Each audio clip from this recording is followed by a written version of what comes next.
Assalamualaikum warahmatullahi wabarakatuh. Kebakaran hutan dan lahan menjadi isu hangat yang diperbincangkan tak hanya di skala nasional, bahkan juga internasional. Karena kebakaran hutan dan lahan yang terjadi di sejumlah wilayah di Indonesia, termasuk di Provinsi Jambi, memberikan dampak di berbagai sektor. Tak hanya mengenai isu lingkungan, namun juga berdampak terhadap kesehatan, pendidikan, bahkan perekonomian. Berbagai upaya juga telah dilakukan oleh pemerintah Provinsi Jambi, Satgas, dan seluruh instansi terkait untuk segera melakukan penanganan terbaik, tercepat untuk kebakaran hutan dan lahan. Dan hari ini akan kita bahas melalui program Kabar Jambi Bicara dengan tema Jambi Darurat Karhutlah. Bersama narasumber-narasumber yang begitu luar biasa, yang menyempatkan waktunya di tengah kesibukan, bahkan nanti akan ada narasumber yang kita sapa melalui video conference karena saat ini sedang berada di lokasi kebakaran hutan dan lahan yang ada di Provinsi Jambi. Kita sapa terlebih dahulu yang ada di studio TVRI Jambi yang pasti juga sangat sibuk, tapi kami sangat mengapresiasi dan mengucapkan terima kasih atas waktunya dan kehadirannya. Ini dia, kita sapa satu-satunya yang cantik dari semua narasumber kita ini, ada Wakajati Ibu Dr. Mia Bandulita SH.MH. Selamat siang Ibu. Ya, selamat siang Mbak Cynthia. Selamat Sehat siang para Ibu. pemirsa TVRI. Sehat alhamdulillah. Alhamdulillah. Walaupun mungkin agak menurun karena asap memang lumayan ya Bu betul. ya. Ini dari kantor Bu? Dari kantor. Betul. Terima kasih Bu, pasti banyak sekali kerjaan Ibu. Nanti akan kita berdiskusi Bu. Baik. Selain Ibu Dr. Mia, kita juga telah kehadiran ini dari dari Polda Jambi, Kabak Dalops Biro Ops Polda Jambi, Bapak AKBP Hotman Tamba Eskom. Selamat siang Bapak. Selamat siang Mbak Cynthia. Sehat Pak? Alhamdulillah, puji Tuhan sehat. Alhamdulillah. Karena kami berdua sepertinya udah serak-serak Pak. Kalau Bapak nih masih staminanya oke nih kayaknya. Ya, seperti itulah. Baiklah, nanti akan kita bahas hari ini Jambi Darurat Karhutlah Ibu dan Bapak. Dan kami juga masih menantikan kehadiran dari Gubernur Jambi Bapak Haji Al-Haris SOS.MH dan juga Danrem 042 Garuda Putih Brigjen TNI M. Yamin yang saat ini masih berada di lokasi kebakaran hutan dan lahan dan nanti akan bergabung bersama kita. Baiklah, kita mungkin langsung ke Bapak terlebih dahulu. Izin Pak AKBP Hotman, Ya. Terkait titik api yang kita sudah tahu, data yang juga sudah dirilis terbuka untuk publik bahwa ribuan titik api ditemukan di Provinsi Jambi dan juga sudah ditangani. Seperti apa Pak dari Polda Jambi? Apakah sudah dipetakan titik-titik yang memang harus mendapat penanganan cepat, titik-titik yang memang rawan, seperti apa Pak? Terima kasih atas waktu kesempatan yang diberikan kepada kami. Kami dari Polda Jambi dari awal sudah berkomitmen melalui dari Mabes Polri juga dan juga Bapak Kapolda Jambi selalu intens tentang antisipasi dalam kebakaran hutan dan lahan, sehingga dari bulan Januari kita sudah memberikan petunjuk arahan kepada seluruh jajaran khususnya Polri, Polda Jambi, dari Polsek, Babin Kamtibmas bersama-sama dengan seluruh Babinsa dan juga masyarakat peduli api untuk melakukan pencegahan dengan cara mulai dari preemptif, melakukan sosialisasi, himbauan terhadap masyarakat supaya mereka tidak mengusahakan lahan dengan cara membakar, apalagi sampai membuka lahan mereka dengan cara membakar, karena ini akan merugikan baik secara ekonomi, sosial dan lain sebagainya, termasuk preventif, melihat melakukan patroli-patroli dan lain sebagainya. Jadi dari Polda, dari bersama Korim dan seluruh Pemda semuanya dari Januari, bukan hanya saat musim kemarau saja, karena antisipasi kita. Karena kita selalu mengutamakan pencegahan daripada penanganan atau penanggulangan. Begitu kira-kira. Dan infonya Pak Kapolda juga sedang bersama rombongan ya Pak di lokasi? Benar, Bapak Kapolda bersama dengan Bapak Danrem dan seluruh tim sedang melaksanakan monitoring evaluasi di titik terjadinya kebakaran hutan dan lahan. Baik, ini menarik tadi Bapak sampaikan bahwa kita tidak hanya bekerja saat memang sudah kebakaran meluas seperti ini, asap di mana-mana, tapi juga sejak awal tahun kita sudah mewanti-wanti ya Pak ya, dengan melakukan langkah antisipatif. Seberapa efektif langkah antisipatif kita dilakukan Pak? Katakanlah jika langkah antisipatif ini tidak kita lakukan, mungkin akan lebih parah dari ini. Efektifnya itu untuk selalu, kan masyarakat kita ini kan tidak serta-merta setelah kita himbau, kita berikan sosialisasi pemahaman tidak langsung paham. Ya.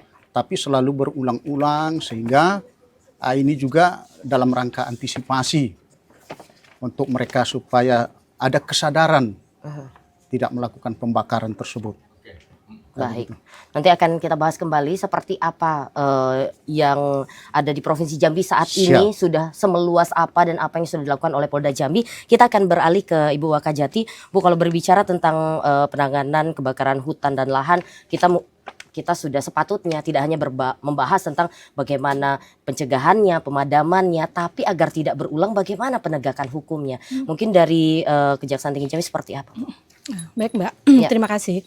Terkait dengan penegakan hukum, Kejaksaan sesuai dengan tupoksi kami dalam bidang penuntutan, kami saat ini sudah menerima SPDP. SPDP itu surat pemberitahuan penyidikan dari penyidik Polri dan PPNS untuk seluruh Jambi. Itu ada 7 SPDP dan 8 orang tersangka.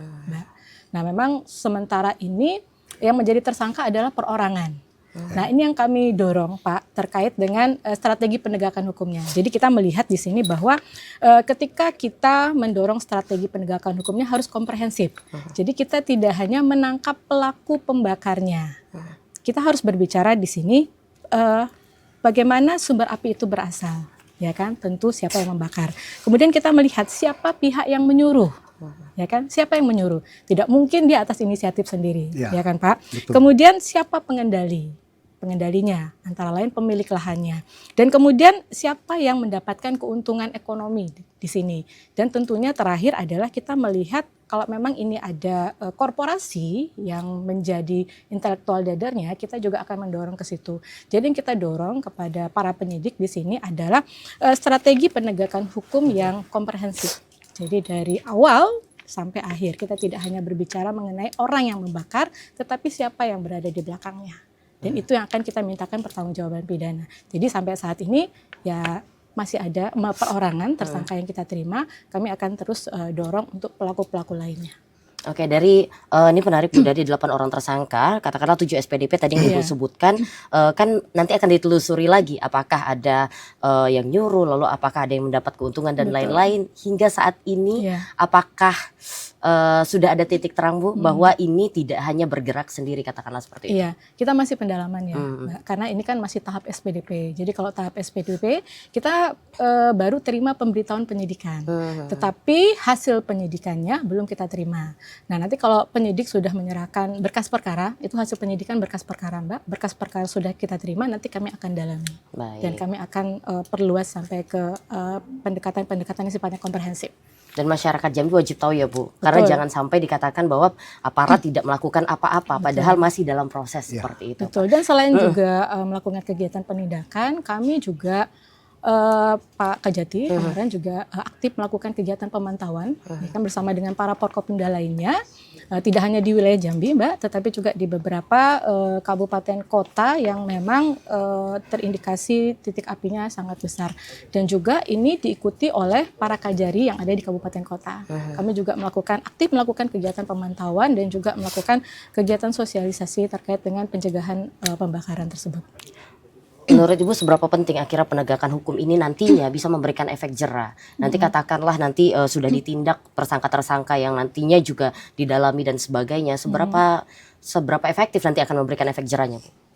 Penegakan hukum itu harus efektif, Mbak. Tetapi memang ketika berbicara penegakan hukum kita harus paralel dengan pencegahan. Jadi memang kepada masyarakat setempat harus terus-menerus kita sampaikan, kita sosialisasikan mengenai dampak terhadap tindak pidana tersebut. Di sisi lain, upaya penindakan juga harus kita lakukan secara tegas. Jadi apabila upaya pencegahan dan penegakan hukum itu, penindakan itu bisa berjalan paralel, ya mudah-mudahan itu bisa membawa efek jera bagi pelaku-pelaku atau calon pelaku lainnya. Jadi semua harus bekerja sama ya Pak? Semua harus bekerja sama. Ini ditindak, tapi juga pencegahan juga harus terus dilakukan. Jadi tidak terulang. Betul. Baik, Pak Hotman, tadi sempat mengatakan bahwa ya tim dari Polda Jambi dan juga beserta Satgas dan tim lainnya itu berjibaku bahkan sejak awal tahun lalu. Berarti sudah dipetakan dari awal daerah-daerah yang kemungkinan akan rawan kebakaran hutan dan lahan. Dan saat ini, saat bulan Agustus ini terjadi kebakaran hutan dan lahan, apakah ada yang meleset Pak dari data ataupun dari yang sudah dipetakan oleh teman-teman di awal saat masa pencegahan Pak? Kalau untuk pemetaan itu memang kita prioritaskan yang daerah-daerah yang memang susah untuk dipadamkan seperti daerah-daerah gambut, yaitu wilayah Tanjab Timur, Muara Jambi, Tanjab Barat, Sarolangun, dan memang kalau kita lihat kejadian yang sekarang ini itu tidak meleset, dan memang di situ memang wilayah-wilayah yang saat ini sampai dengan sekarang itu banyak ditemukan dan luasan kebakaran terjadi. Dan memang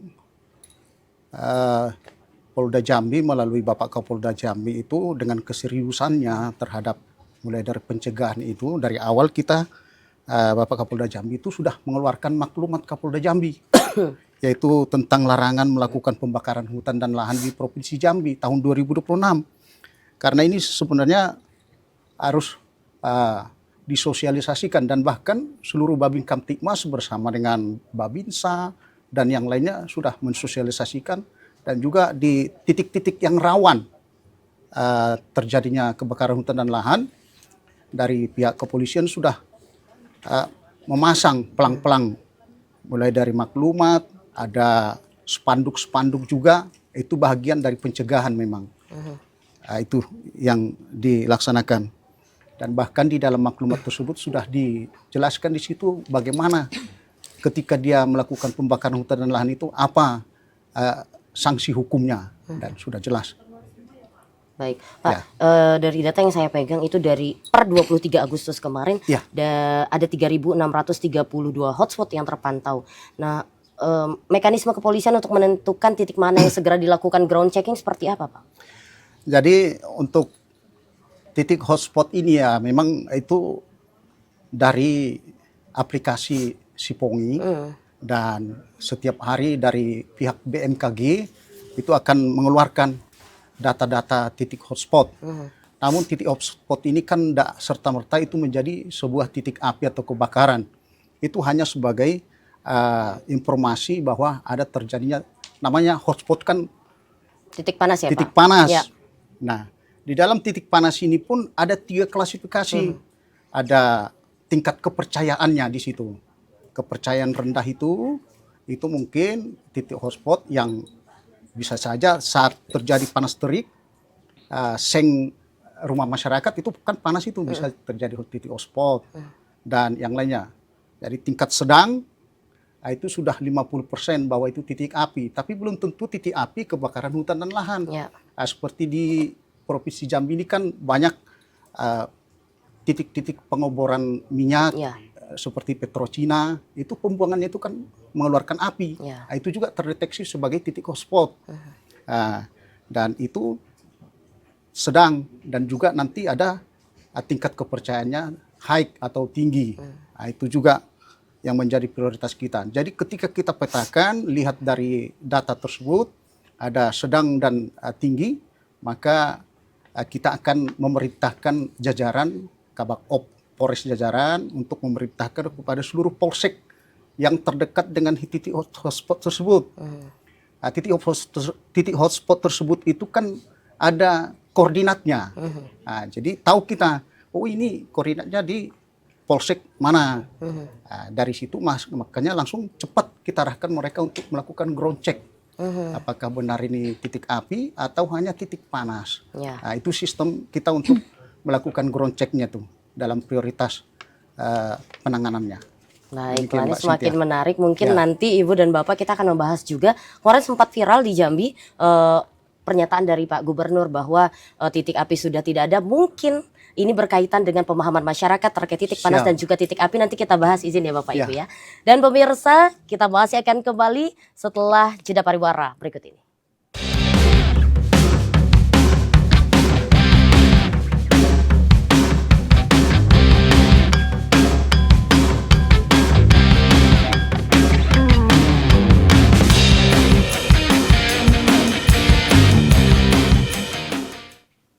Pemirsa masih bersama kami dalam program Jambi Bicara dengan tema kita pada hari ini Jambi Darurat Karhutla, masih bersama narasumber begitu luar biasa, dan saat ini kita juga telah hadir bersama kita di sini mewakili Pak Danrem karena informasinya bahwa Pak Danrem dan Pak Gubernur Jambi masih berada di lokasi penanganan kebakaran hutan dan lahan dan agak susah sinyal sehingga Pak Mayor Infanteri M. Tony Wijaya Pasiops Rem 042 Garuda Putih hadir untuk mewakili beliau. Terima kasih Pak atas kehadirannya. Mungkin langsung saja izin ya Ibu dan Ya, juga silakan. Bapak terkait kebakaran hutan dan lahan tadi bersama Bu Kajati dan juga Pak Hotman kita sempat membahas Pak seperti apa sih keadaan Jambi saat ini terkait asap.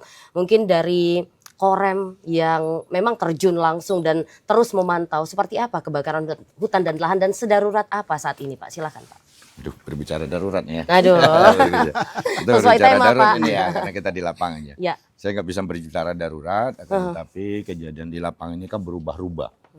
Pembakaran pada saat ini memang kita ada beberapa titik yang sedang mengalami api udah berapa hari, kita padamkan tiba-tiba bergeser. Salah satu contoh di air hitam. Air hitam itu sudah kita laksanakan pendinginan, tetapi masih ada percikan bunga-bunga api. Tapi tetap kita laksanakan pendinginan, itu di wilayah air hitam. Sarolangun. Nah, tapi pada saat ini di TNBS Berbak yang dikunjungi oleh Bapak Danrem, pada saat ini apinya sudah mengecil dan boleh dikatakan dalam kondisi pendinginan. Tapi di pantauan satelit masih kelihatan api. Nah, itulah yang kita kejar. Insya Allah doakan aja hari ini semuanya bisa dipadamkan. Amin. Personil kita di lapangan cukup solid ngatasin itu. Dan sistem saya bekerja di lapangan juga saya hanya menggunakan radio Hitera dan HP. Kenapa saya bilang gitu? Saya komunikasi HP terputus, hati saya berjalan dengan lancar. Begitu ada informasi kita berjalan anggota ke lapangan. Yang terutama apabila di hotspot. Nah ini kita balik tadi seperti Pak Tambah ngomong, hotspot biasanya kita berbicara kita pengecekan dulu. Ya, apakah Selain yang di darat, di udara ada juga kita pengecekan. Begitu dapat di udara, pasukan mengejar untuk mitigasi pelaksanaan. Akan tetapi kalau yang di darat memang posisi sangat-sangat jauh. Kendala-kendala yang kita hadapin itu kadang rawan jalan dan sebagainya. Dan koordinatnya bisa meleset kalibrasinya sampai 150 meter dari sasaran. Nah itu yang menghambat, tapi semuanya bisa diatasi anggota kita. Dan penanganan di lapangan saya rasa anggota sudah, pasukan yang di lapangan itu sudah kerjasama mulai dari BPBD, Manggala Agni, serta ada di situ namanya MPA, Masyarakat Peduli Api. Nah justru masyarakat peduli api inilah yang sangat-sangat membantu walaupun peralatannya cukup sederhana dibandingkan dengan kita yang peralatannya ya udah membawa pompa masing-masing, selang panjang. Itu kebiasaan kita yang di lapangan. Yang bisa saya jelaskan untuk kegiatan personil kita yang di lapangan. Untuk hari ini Pak, per hari ini tadi Bapak mengatakan sedang pendinginan ya di beberapa lokasi. Apakah masih ada Pak titik ataupun percikan api yang terpantau?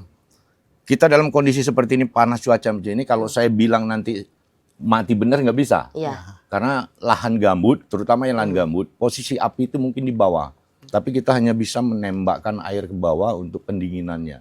Kalau atas saya yakin udah hilang. Bunga-bunga api, akan tetapi ya namanya di kedalamannya gambut kita nih paling dalam ada 20-an meter. Di lokasi mana tuh Pak? Lokasi biasa di Tanjung Jabung Timur. Alhamdulillah yang 20 meter itu tidak terdampak karena memang kita lokalisir benar gitu loh. Nah, tapi di samping-sampingnya ini yang masih kita agak ragukan. Baik. Nah mungkin ini ya Bapak Ibu yang sempat viral kemarin bahwa ketika ada pernyataan tidak ada lagi titik ataupun percikan api. Mungkin seperti yang Pak Tony katakan bahwa sebenarnya memang di atas sudah padam tapi di bawahnya.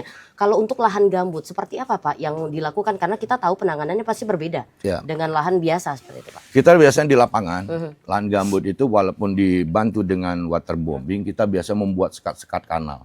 Nah, peran aktif dalam pembuatan sekat kanal itu untuk mengalirkan air itulah yang kita utamakan. Tetapi kalau memang kanalnya kering, kita biasanya ada nama sistem mesin namanya water intake untuk menaikkan air ke dalam kanal.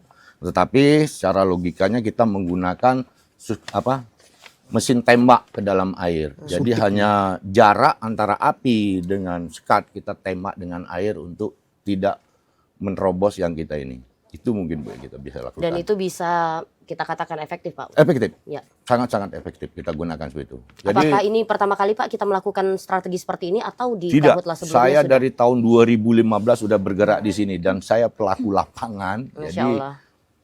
tahu persis bagaimana kita mengatasi, dan itu sistemnya juga kita sudah bagi-bagi blok untuk Polri sebelah kanan, untuk TNI sebelah kiri, untuk Manggala ini sebelah sektor, semua udah kita blok begitu ada terjadi. Tapi udara tetap membantu. Baik. Mungkin itu yang bisa. Nanti akan kita bahas seperti apa sih strategi penyekatan ini dan apa-apa saja yang dilakukan bersama tim yang berjibaku luar biasa. Kami apresiasi dan kami selalu mendoakan agar sehat selalu. Amin, Karena amin, kita amin. yang jauh saja merasa terdampak ya Ibu. Apalagi yang berada dekat, luar biasa. Dan kita ke Pak Hotman. Ya. Pak berbicara tadi sempat kita membahas tentang titik api, titik panas. Seperti apa mungkin penjelasan dari Bapak biar masyarakat juga teredukasi. Bahwa yang disampaikan mungkin yang dimaksudkan oleh Pak Gubernur adalah memang sudah selesai, hanya masa pendinginan, tapi asap tidak serta-merta akan hilang langsung seperti itu, Pak. Ya, memang benar. Kadang-kadang asap ini kan kita tidak tahu dari mana asalnya, Ya. tergantung arah angin. Kalau arah anginnya mungkin dari wilayah katakanlah barat, ternyata di barat ada kebakaran, ya di kita nggak ada kebakaran, nanti anginnya itu yang membawa asap tersebut. Sehingga kita tidak bisa mengatakan ketika terjadi mungkin Asap cuaca pekat. agak buruk, pekat asapnya di kota Jambi, oh banyak kebakaran, belum tentu. Iya. Nah itu. Jadi kita berbicara tentang arah angin. Jadi kalau arah angin itu selalu kita koordinasi dengan BMKG untuk melihat pergerakan arah angin. Kalau arah anginnya mungkin dari selatan, ternyata di sana masih ada titik api dan mungkin bisa jadi pendinginan, tapi kan asap itu masih ada. Iya. Muncul, didorong ke arah kota Jambi. Siap. Sehingga terjadi pencemaran udara di kota Jambi. Jadi itu mungkin yang penjelasannya tentang masalah Yang viral kemarin. ya viral Nah, kemarin. terkait mungkin provinsi tetangga kan juga ada beberapa yang mengalami kebakaran hutan dan lahan, Pak. Jadi Benar. tidak serta-merta dari titik api ataupun percikan apinya dari kita mungkin, Pak. Walaupun kita tidak berani menuduh dari Iya, Sumatera iya. tetangga atau dari tetangga dan lain sebagainya. Memang secara nasional ada 3 provinsi memang menjadi atensi tentang kebakaran hutan dan lahan ini di Sumatera kan, yaitu Provinsi Riau, Jambi dan Sumatera Selatan. Walaupun kita lihat kejadian-kejadian kebakaran hutan dan lahan di provinsi yang di luar yang 3 ini pun Ada ya. ada. Tapi ya seperti itulah untuk asap ini. Tidak bisa kita bendung, Bu. Ya. Benar. Nanti mungkin kita akan bahas sama Pak Tony. Kalau sepengalaman Bapak, asap ini biasanya akan langsung hilang itu ketika apa? Bukan serta-merta ketika api padam, apakah asapnya hilang atau seperti apa nanti Pak ya? Karena Bapak yang di lapangan nih. Ini kita ke Ibu. Bu, ini menarik kalau kita berbicara tentang statement. Mungkin Menteri Kehutanan sempat menyampaikan Bu bahwa saat ini ada 3 kasus perusahaan di Jambi yang sedang dalam penyelidikan tim Gakum Kementerian Kehutanan. Sejauh ini koordinasi Kejati Jambi dan tim Gakum seperti apa? Iya. Sampai sejauh ini koordinasi dengan tim Gakum itu baik ya Mbak. Jadi memang yang kita dorong tadi adalah bagaimana kita melakukan pendekatan atau strategi penegakan hukum yang komprehensif di sini. Bagaimana kita mendorong integrated criminal justice system itu dapat bergerak. Karena berbicara mengenai masalah pemberantasan atau mengatasi karhutla ini, kita tidak bisa hanya bicara satu pihak saja. Kita tidak bisa hanya bicara teman-teman TNI yang ada di lapangan atau teman-teman penyidik yang ada di lapangan, tapi juga berbicara secara keseluruhan, termasuk jaksa di sini, termasuk juga nanti pengadilan.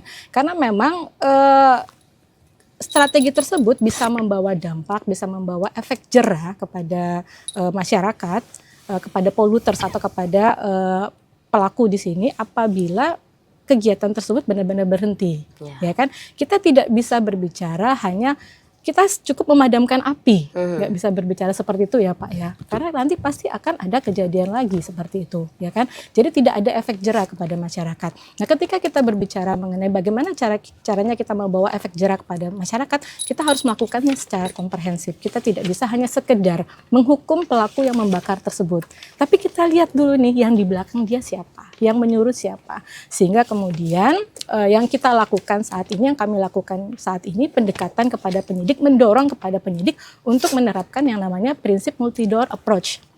Jadi kita tidak hanya menerapkan satu undang-undang atau satu tindak pidana. Misalnya, ada perbuatan membakar hutan atau lahan. Kita hanya menerapkan undang-undang kehutanan. Ya. Tapi kita juga bisa terapkan misalnya Undang-Undang Lingkungan Hidup, karena perbuatan kebakaran tersebut sudah menyebabkan terjadinya pencemaran lingkungan hidup, ya kan?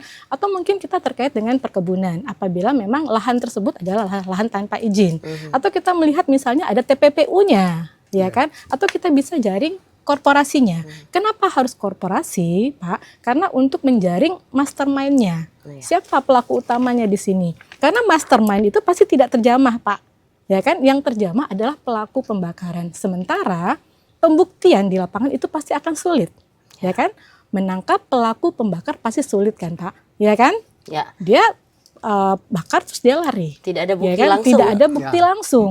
Nah, tapi kita harus tahu kan, kita harus cari siapa yang layak kita mintakan pertanggungjawaban pidana. Kita lihat di mana dia membakarnya, ya kan Pak? Apa lahan punya siapa, dan keuntungan ekonomi yang diperoleh itu siapa yang menerimanya. Jadi ya semacam kayak mastermind atau beneficial owner, ya kan? Itu bisa kita tarik apabila kita bisa telusuri itu satu persatu. Jadi makanya untuk penegakan hukum karhutlah ini kita lakukan multi-door approach, Mbak. Tidak hanya satu. Dan itu hal-hal itu yang kita dorong kepada penyidik untuk dilakukan. Dan satu lagi, Pak, satu lagi Mbak Cynthia, bahwa pencemar di sini, kalau kita kenakan tindak pidana lingkungan hidup, ada namanya prinsip polluter pays, Pak. Jadi pencemar yang membayar. Ya, jadi dia bukan hanya sekedar kita pidana penjara, ya kan? Tapi kita kenakan beban untuk melakukan pemulihan, untuk membayar ganti rugi terhadap kerusakan yang sudah dia timbulkan. Makanya kita harus lari ke mastermind-nya. Karena kalau ya pelaku kecil, kita nggak mungkin mintakan atau bebankan biaya pemulihan kepada mereka. Tetapi mastermind-nya, nah itu yang harus kita tarik. Nah kalau itu sudah kita tarik, ada perbaikan sistem. Nah, ketika ada perbaikan sistem, insya Allah ada timbul efek jerah. Dan kemudian di waktu yang mendatang itu bisa kita minimalkan tindak pidana seperti ini. Baik. Gitu. Nanti akan kita lanjutkan, Bu. Bapak izin kita akan menerima penelpon terlebih dahulu. Halo, selamat siang. Halo, selamat siang. Selamat siang. Apakah masih bergabung bersama kami kah? Mbak Cynthia Permana. Iya, dengan Pak Yudi di Telanai, benar Pak ya? Baik, Pak Yudi ingin memberikan komentar, saran, respon, silakan Pak. Ya, sangat baik Mbak Cynthia. Terima kasih atas waktunya. Bapak, Ibu narasumber, mohon maaf saya tidak menyebutkan nama, jabatan, dan lain sebagainya. Di layers tadi kan ada Bapak Gubernur, tapi mungkin tidak hadir ya. Saya tidak tahu alasannya Pak. Baik, pertama-tama itu masyarakat Jambi ya mau tidak mau ya mengucapkan selamat ulang tahun Karhutla tahun 2026, karena memang harus kita ucapkan karena dia selalu berulang kali, karena Tamtintum ini sudah maksimal kerjanya. Saya bingung juga kok tidak zero api yang diharapkan Pak Gubernur. Nah, karena yang saya maksud deteksi dini tentu tidak maksimal kan, kita akui. Edukasi penyuluhan kepada masyarakat juga tidak maksimal. Nah, itu harus kita akui. Hanya himbauan untuk tidak boleh membakar lahan dengan dibakar, itu tidak maksimal itu.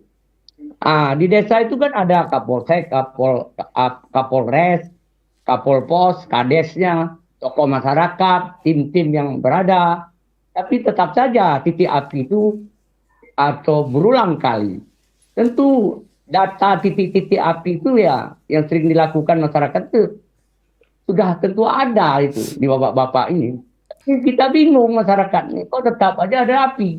Nah, kita kembali ke lahan gambut lah. Nah, ini untung tidak ada ahlinya, harusnya ahlinya datang. Bukan bapak-bapak ini menyebutkan ahli gambut itu. Nah, tahu saya dari teorinya, lahan gambut ini sudah ada moratoriumnya. Kok ada korporasi menanam sawit? Tolong bupati ditangkap itu. Izinnya itu ditinjau balik. Tidak ada. Di situ ada orang. Kecuali yang ditanam di gambut itu adalah pinang, kelapa, mangrove, konifah. Itu menurut teorinya bukan sawit. Nah kalau sawit ya terus terang bahwa gambut itu kan memerlukan air. Jadi kalau dianya 70% sawit itu memerlukan air, tentu kering akhirnya. Apa yang terjadi? Terbakar. Nah pertanyaan kenapa dia sudah mati apinya masih seperti api dalam sekam. Itulah namanya gambut, berbahaya. Baik. Jadi justru itu menurut saya. Baik, ada Bahan poin gambut lain, Pak? itu mulai hari ini, halo, ya mulai hari ini ya, di situ harus ada pompa air, Baik. embung cadangan air, kanalisasi program restorasi gambut yang tidak jalan itu ya dilanjutkan lagi. Nah, terus penegakan hukumnya, penegakan hukum itu ya kalau cuman hanya ada 72 nih secara Indonesia, nggak tahu di Jambi ya. Baik. Tidak ada yang terjerat, dendanya tidak ada, pidana tidak pernah sampai ke pengadilan. Baik. Ada apa ini sebenarnya? Baik, sudah dapat poinnya. Bukan. Terima kasih Pak Yudi dari Telanai yang sudah memberikan pertanyaan, respon, dan juga komentar terkait tema kita pada hari ini, Jambi Darurat Karhutla. Mungkin langsung satu persatu kita akan bahas. Mungkin akan ke Pak Tony terlebih dahulu, Pak, tentang Karhutla yang berulang. Kita sama-sama sepakat bahwa kita sempat mengalami masa yang lebih pekat bahkan dari tahun ini, dari 2015 yang saat itu sangat kuning, lalu juga di 2019, dan akhirnya setelah beberapa tahun kita kembali menghadapi asap yang pekat seperti apa? Tapi mungkin dibahasnya setelah jeda, Pak. Izin, kita harus jeda dulu Bapak dan Ibu. Pemirsa, tetaplah bersama kami akan kembali usai jeda pariwara berikut ini.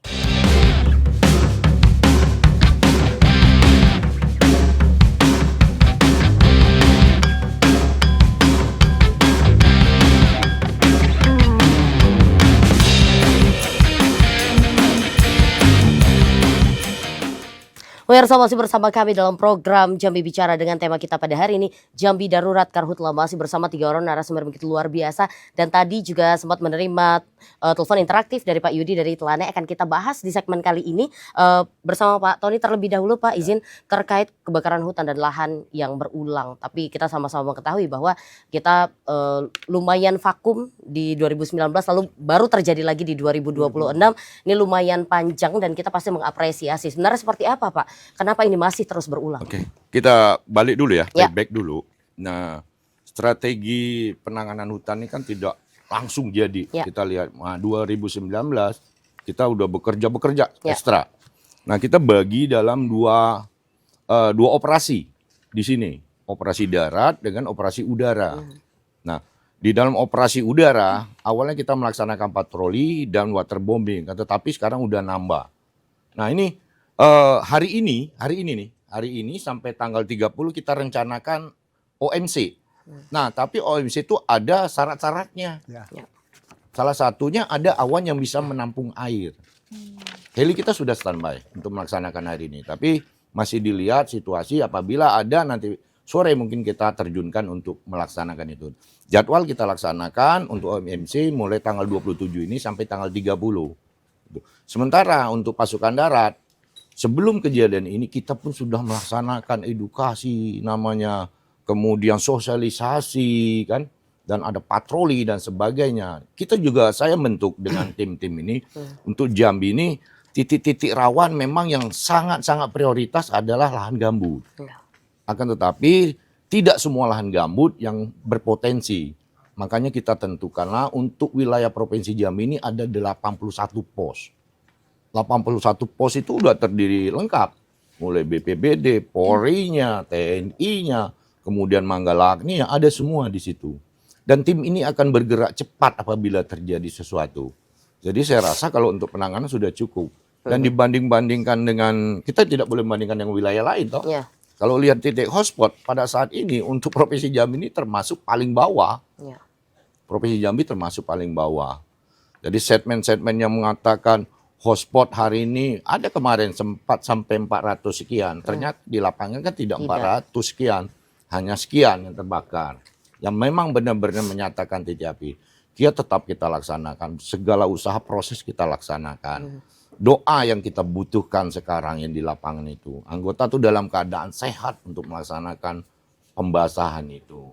Itulah mungkin rekan-rekan yang di luar tolong bantu kita. Bukan ya istilahnya kita mau minta tolongan apa, doa saja untuk rekan-rekan itu, mudah-mudahan. Dan mungkin kalau namanya tadi ada sempat diomong masalah asap begitu api mati langsung hilang. Selama saya di sini namanya asap hilang itu apabila hujan turun. Ya. Dengan Hujan intensitas turun tinggi. berapa 30 menit aja cuaca akan terang. Itu sudah pasti. Baik. Nah, itu. Baik, nanti akan kita bahas kembali sebelum iklan sedikit saja karena ada yang dibahas oleh Pak Yudi tadi terkait seperti apa perizinan di lahan gambut, Bu. Tadi dibahas oleh Pak Yudi tentang moratorium lahan gambut, lalu restorasi gambut. Seperti apa, Bu, penegakan hukumnya? Jangan sampai ada yang menanam sawit di lahan gambut yang akhirnya membuat gambutnya semakin kering dan akhirnya terbakar. Seperti apa nih? Ya itulah Mbak. Tadi terima kasih Pak Yudi. Tadi sudah mengingatkan banyak hal ya terkait dengan penegakan hukum. Tidak hanya proses perizinan, tapi bagaimana mengawal perkara ini sampai ke persidangan. Kan ada dua hal yang tadi saya tangkap, Mbak. Jadi ketika kita berbicara masalah perizinan, itulah gunanya kenapa untuk penanganan perkara karhutla kita menggunakan multi-door approach. Karena nanti di situ kita tidak hanya berbicara masalah lahan yang dibakar, lahan yang sengaja dibakar, tapi kita berbicara mengenai suatu produksi yang dilakukan tanpa izin. Ya kan, perkebunan misalnya atau kehutanan misalnya. Nah, kita bisa berbicara di situ. Tetapi memang balik lagi ke masalah pembuktian perkara ini, ya kan? Sehingga kemudian bagaimana mengawal perkara ini sampai ke persidangan itu sudah dari tahap awal sebenarnya. Jadi yang kita lakukan sekarang ini adalah sampai saat ini kita memang sudah terima 7 SPDP 8 untuk 8 tersangka, Mbak. Nah, koordinasi itu sebenarnya sudah harus kita lakukan di tahapan tersebut. 3 hari setelah kami menerima SPDP sudah harus ada koordinasi dengan penyidik. Nah, penyidik ini yang kemudian akan mengumpulkan alat bukti, ya kan? Alat bukti tadi ya tidak hanya kita berbicara mengenai alat bukti tindak pidana kehutanan, tetapi beberapa pasal yang akan mau kita terapkan, termasuk apabila lahannya tidak ada izin, ya kan? Nah, di saat koordinasi tersebutlah kita kemudian kumpulkan alat bukti yang terkait dengan pelanggaran beberapa undang-undang tersebut. Nah, jadi terkait dengan penegakan hukum ya kita harus lakukan koordinasi seintensif mungkin dari sekarang, Mbak. Ya kan, jadi tolong lakukan koordinasi yang intensif dengan kami karena itu juga berkaitan dengan penerapan pasal-pasal yang mau akan kita cantumkan di dalam berkas perkara atau yang akan kita sangkakan kepada tersangka. Jadi kalau kita melihat memang ada perbuatan pelanggaran izin terhadap tersangka ya kita akan terapkan di situ, akan kita cantumkan di situ. Jadi tidak hanya perbuatan kebakaran lahan. Dan juga di sini kaitannya juga ketika kita sudah berbicara alat bukti, kemudian tindak pidana yang kita sangkakan itu cukup alat buktinya, ini kemudian berimpact pada tuntutannya, Mbak. Karena apa? Beda kalau tuntutan pidana satu undang-undang dengan kumulatif lebih dari satu undang-undang. Tentu hukumannya akan lebih diperberat, ya kan? Ketika hukumannya akan lebih diperberat, masyarakat akan melihat, oh ternyata tindak pidana karhutla itu tidak hanya kena satu undang-undang, yang ancaman pidananya mungkin tidak terlalu berat. Tapi kalau kita bisa lapis, kumulatifkan dengan beberapa tindak pidana, itu bisa menjadi berat. Bahkan kalau memang kita bisa ketemukan beneficial owner-nya, Pak, ada TPPU di situ, ya bisa kita terapkan hukuman yang lebih tinggi lagi. Jadi larinya ke situ, Mbak. Jadi kenapa kita harus lakukan koordinasi intensif di sini dalam masa pemberkasan penyidikan ini, kaitannya adalah untuk mengawal perkara ini supaya bisa kita buktikan sampai ke persidangan. Tidak hanya itu saja, tapi juga bagaimana kita memberikan tuntutan pidana yang layak terhadap pelaku tersebut agar menimbulkan efek jera terhadap dirinya maupun calon-calon pelaku lainnya. Mungkin kita klarifikasi sedikit, Bu. Tadi disampaikan tidak ada yang sampai ke pengadilan. Nah, itu tidak dia. Ya, Bu? Nah, itu kami tolong dikawal, ya. Masyarakat tolong mengawal. Kami tadi sudah sampaikan bahwa sampai saat ini sudah ada 7 SPDP 8 tersangka. Kami sampaikan secara terbuka di publik, ya. Jadi tolong dikawal itu.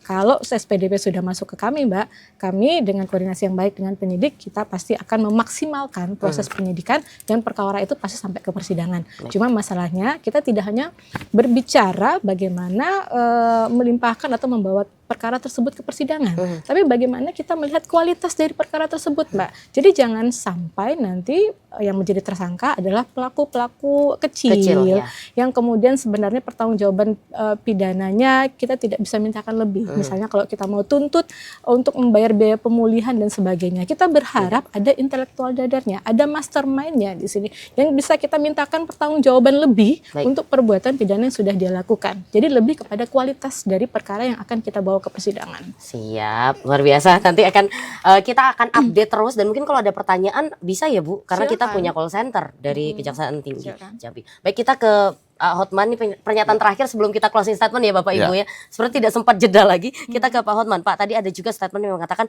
deteksi dini yang belum maksimalkah sehingga akhirnya ini terus berulang. Mungkin apa Pak kendala yang dihadapi Pak? Silakan Pak. Jadi begini, untuk kendala itu bahwa masyarakat kita ini kan masih melakukan pembukaan dan juga berkebun itu kan secara konvensional. Sehingga mereka itu dengan modal, ada yang modal nekat, ada yang modal semangat. Jadi modal yang tanpa modal tapi hasilnya luar biasa, yaitu dengan cara membakar. Ya. Jadi ketika mereka udah mengumpulkan mungkin limbah-limbah yang di perkebunannya, nggak mungkin dibawa kemana nih. Kalau dibakar, cepat hilang limbahnya dan bekas pembakarannya itu jadi humus atau Ya, jadi pupuk bisa ya. jadi pupuk. Nah, itulah yang menjadi kendala kita untuk selalu meyakinkan masyarakat itu bersama dengan pemerintah daerah, TNI Polri, supaya mereka itu jangan punya pemikiran lagi tindakan singkat seperti itu. Ya. Itu memang yang harus kita edukasi selalu. Tapi kan tadi dibilang Pak Tony tadi, Mas, tidak serta-merta seperti membalikkan telapak tangan. Ya. Tapi harus selalu kita sosialisasi. Dari Januari kita sudah melaksanakan sosialisasi, himbauan bersama-sama ini. Supaya mereka menghindari tidak melakukan pembakaran. Baik waktu membersihkan perkebunan mereka, waktu mungkin membuka lahan, atau mengalihkan, kan ada karena harga sawit naik. Ya. Tadinya dia tanamannya karet, tentunya Berpindah. karetnya ditumbang. Terus batang-batang karet dan sisa-sisa limbahnya ini mau kemana nih? Alat berat mahal gitu ya Pak? Alat berat mahal, jangankan sewa alat berat. Mungkin untuk memotong karet-karet ini pun ya Butuh biaya lagi gitu. butuh biaya. Sehingga pemikirannya sudah kita bakar cepat, tidak sampai 1 malam sudah habis. Ya. Minggu depannya atau kalau pas musim hujan sudah bisa ditanam lagi. Itu pemikiran seperti itu selalu kita sosialisasikan. Makanya ada tingkatan-tingkatannya dari sosialisasi, patroli kita laksanakan. Bahkan di Jambi ini kita bersyukur Mbak ya, kita selalu berkolaborasi. Ya. Makanya mulai dari sudah ada peningkatan status cuaca dari sudah mau memasuki musim kemarau, itu dari pemerintah daerah, Bapak Gubernur kan sudah menaikkan status melalui SK ya, status siaga darurat karhutla. Kalau tidak salah tanggal 27 April Ya. berlakunya. Dari situ kita sudah langsung mulai bersama-sama ini. Baik. Jadi kita mengantisipasi dan juga melakukan tindakan di lapangan itu nggak masing-masing lagi. Ya, udah berjibaku Nggak ada ya, muncul lagi ego sektoralnya. Pak? Baik. Oh ini hanya TNI, ini hanya Hanya Polri, Polri. ini enggak. Tapi masuk Semua. di Satgas. Baik. Jadi Satgas kita ini Bapak Gubernur lah selaku dan Satgasnya. Tapi karena beliau sibuk dialihkan kepada Bapak Danrem sebagai pelaksana harian. Ya. Makanya Bapak Danrem lah yang selalu mengendalikan ini untuk Satgas Karhutla ini. Di samping kita ada Satgas Provinsi, kami dari Polda juga sesuai perintah dari Mabes Polri, Bapak Kapolda sudah memperlakukan ada namanya Operasi Aman Nusa 2 kita di Polri. Aman Nusa 2 ini yaitu tentang penanganan bencana, baik bencana alam maupun non alam. Baik Pak. Nah, itu. Baik. Dan anggota Polri sudah disiapkan sekitar 847 orang lebih untuk siap digerakkan ketika mungkin di wilayah Sarolangun, pokoknya di 9 kabupaten 2 kota ini ketika membutuhkan tenaga kita langsung siap dorong. Baik. Dari Polda Jambi bersama-sama dengan Satgas Provinsi. Jadi emang udah gotong royong, kita Ya. dari awal pun sudah melakukan gotong royong jadi untuk tidak masing-masing lagi. menangani Sudah ini. Baik. sama-sama memang. Terima kasih Pak Hotman. Siap. Duh, kayaknya kita butuh 1 jam lagi, boleh nggak? Boleh ya. Ini kok tiba-tiba udah habis Bu waktunya. Baiklah. Oh, salah mungkin jamnya. Iya Salah salah ini jamnya. Pak. Kayak kita baru ngobrol deh. Dan sayang sekali masih banyak yang ingin dibahas dan ini waktunya untuk pernyataan penutup. Tapi sebelum pernyataan penutup, Sinta juga ingin mengapresiasi Bapak dan juga Ibu. Sinta sebagai salah satu yang memang memerhatikan dari awal melakukan dialog secara berulang setiap tahun. Dan setiap tahun merasakan bagaimana semakin berkurangnya, tapi memang tidak serta-merta zero seperti yang diharapkan seperti itu. Mungkin ada closing statementnya Pak Tony, silahkan. Oke. Untuk kita semua ini, kemarin saya menyatakan Jambi bebas asap. Kalau sekarang Jambi bebas kabut. Nah, gitu. Statement saya seperti itu. Tapi anggota saya tetap di lapangan, tetap eksis untuk melaksanakan operasi darat maupun udara. Baik, terima kasih banyak Pak. Pak, Sintia penasaran deh satu. Apakah kalau di dekat sana, maksudnya di dekat titik apinya, apakah nggak terlalu kerasa asapnya? Atau semakin jauh? Sangat terasa juga ya Pak? Tapi karena sudah terbiasa. Sudah terbiasa terbiasa. udah. Kayaknya hidungnya udah mulai buntu ya. Apalagi udah sampai Paru-parunya 4-3 hari udah mulai buntu. Baik, terima kasih Pak Iya. Tony. Sehat selalu. Amin. Sampaikan salam semangat untuk teman-teman yang berjibaku di lapangan Pak. Silakan Pak Hotman, closing statementnya singkat saja Pak. Ya, kita ini harus selalu berpikiran bahwa ketika kita menjaga alam kita ini, maka alam juga akan menjaga kita. Jadi selalu ada imbal baliknya.